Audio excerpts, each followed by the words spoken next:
मुलांना स्किन केअरची गरज काय आहे असं जर तुम्हाला वाटतं तर तुमचा हा मोठा गैरसमज आहे. मुलांची स्किन स्ट्रॉंग असते पण निग्लेक्ट केल्यावरती डॅमेज खूपच होतो. फक्त 3 स्टेप्स रोज 5 मिनिटं आणि तुमची स्किन 10 वर्षानंतर सुद्धा तशीच फ्रेश राहील. पहिली स्टेप म्हणजे व्यवस्थित चेहरा धुणं, ज्यामध्ये तुम्हाला गरज आहे ती एका चांगल्या फेस वॉशची. हा फेस वॉश तुम्ही आयुर्वेदिक निवडू शकता, ज्याच्यामध्ये कडुनिंब असेल, ॲलोवेरा जेल असेल, असे फेस वॉश तुम्ही नक्कीच निवडू शकता. कारण साबणाने जेव्हा तुम्ही चेहरा धुता तेव्हा नॅचरल मॉइश्चर हे निघून जातं. दुसरं म्हणजे मॉइश्चरायझर.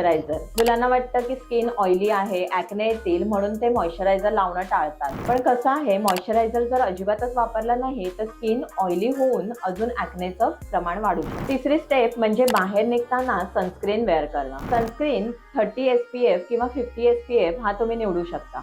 UV डॅमेज जो स्किनला होतो तो आता दिसत नाही, पण आफ्टर 40 म्हणजे 40 नंतर तो हळूहळू स्किनवर दिसायला लागतो. स्किन डल आणि पिगमेंटेशन वाढू शकतं. म्हणून बाहेर जाताना नक्कीच सनस्क्रीन वापरा. आणि शेवटची स्टेप आणि अगदी महत्त्वाची म्हणजे बदामाचं तेल आणि व्हिटॅमिन E हे दोन्ही एकत्र करून चेहऱ्याला रात्री लावणं. यामुळे काय होतं तर स्किन इंटरनली रिपेअर होते आणि चेहऱ्यावरचा ग्लो नक्कीच वाढतो. हा व्हिडिओ तुम्ही तुमच्या भावाला किंवा मित्रांना नक्कीच शेअर करा.